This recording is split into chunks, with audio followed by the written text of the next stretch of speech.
Atta Halilintar dan Aurel Hermansyah menggelar akikah putri pertamanya, Amenah Hana Nur Atta, Jumat, tanggal 4 Maret tahun 2022. Dalam acara ini, Atta, Aurel serta pihak keluarga mengenakan busana muslim berwarna putih.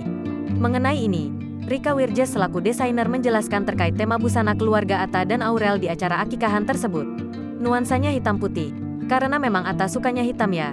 Tapi sebenarnya akikah pengennya putih semua tuh, tapi pengen ngasih yang agak beda.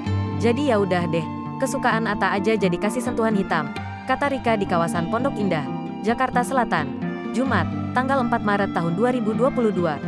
Menurut Rika, tidak ada yang mencolok dari busana yang kenakan keluarga Atta dan Aurel hari ini.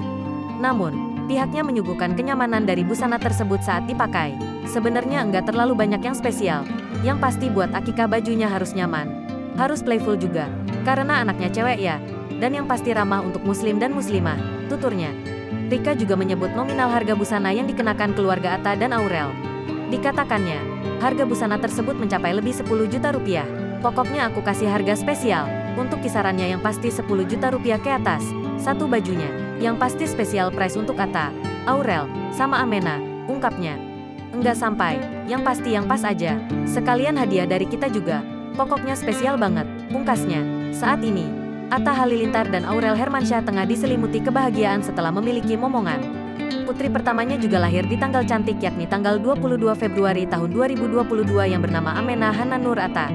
Dalam acara akikah Amenah hari ini, Atta pun membagikan daging kambing dengan besaran angka cantik, yaitu 222 kg. Acara tersebut hanya dihadiri keluarga dan kerabat dekat. Bahkan acara akikah ini disiarkan secara langsung di kanal YouTube A.